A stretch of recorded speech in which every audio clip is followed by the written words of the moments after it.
Hello everyone, welcome to कवि Shah YouTube channel. Recently हमने देखा था कि अमेरिकन गवर्नमेंट एक ब्लॉकेड क्रिएट की है कहां पर, वेनेजुएलन ऑयल इंपोर्ट्स पे। आइए समझने की कोशिश करते हैं कि क्या है वो अमेरिकन ब्लॉकेड को क्या कहा जा रहा है।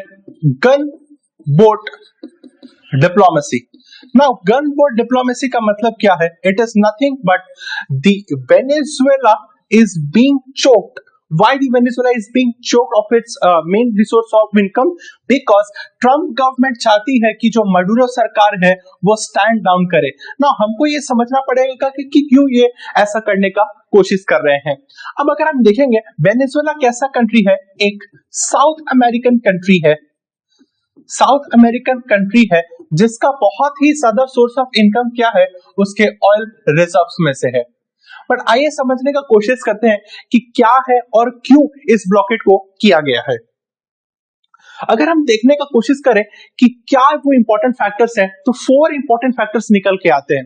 सबसे पहला बात है कि थ्रेटन कर रही है यूएसए कि मडूरो सरकार क्या करे, स्टैंड डाउन करे to make them starve. Why to make them starve? Because oil reserve जो उनका मेन सोर्स ऑफ इनकम है, अगर कट कर दिया जाएगा then the Venezuela will suffer huge economic losses. But why? Because ये अलीज करती है यूएस सरकार कि जो इनकम हो रहा है वेनेजुएला को उसके ऑयल रिसोर्सेज से, वो नार्को टेररिज्म का फंडिंग करते हैं। किस चीज का? नार्को टेररिज्म का फंडिंग करते हैं। कहां पे? यूएस सॉइल में से। जिससे कि क्या हो रहा है, यूएस के इंटरनल सिक्योरिटी को काफी ज्यादा खतरा है।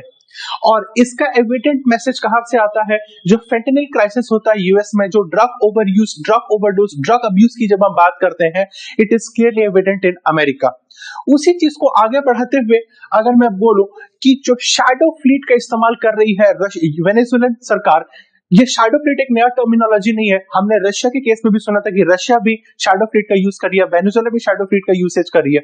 क्या है ये shadow fleet? Shadow fleet is nothing but those fleets जो कि क्या होता है, ब्लैकआउट्स में ऑपरेट करते हैं, स्पूफ जीपीएस लोकेशन पे ऑपरेट करते हैं, ताकि क्या कर सके, they can evade the international sensors, उसे बाईपास कर सकते हैं और अपना ट्रेड कर सकते हैं। At the same time the most important thing what the US is trying to proclaim is जो स्ट्रैटेजिक एसेट्स, ऑयल इंपेरेटिव्स को वेनेजुएला हथिया के रखा है 2001 से अंडर द इंपेरेटिव ऑफ क्या, under the imperative of नेशनलाइजिंग the oil industry by Hugo Chavez 2001 पे जो लेके आए थे, उसी चीज को रिक्लेम करना चाहती है, जिसको क्या कह रहे हैं Trump, the reclaiming the stolen assets. But at the same time we need to understand इस ब्लॉकेड से क्या होने वाला है और इंटरनेशनल रिलेशंस कैसे अफेक्ट करेंगे हमारे इस मार्केट को। The Chinese entry and the Russian angle is very crucial to understand over here. Why? Because China और वेनेजुएला का रिलेशंस काफी ग्रेट है। इसको कैसे हमें मालूम चलेगा? जो 80% ऑफ वेनेजुएलन ऑयल एक्सपोर्ट्स होते हैं वो किसके पास जाते हैं? वो चाइना के पास जाते हैं। And it is very evident कि Russian president also has established greater relation with Venezuela, citing where जहां रशिया ने साइट किया है कि अमेरिका का एक्ट को एक पायरेसी का एक्ट दिया गया है और चाइना कहती है कि वायलेशन ऑफ इंटरनेशनल लॉ है।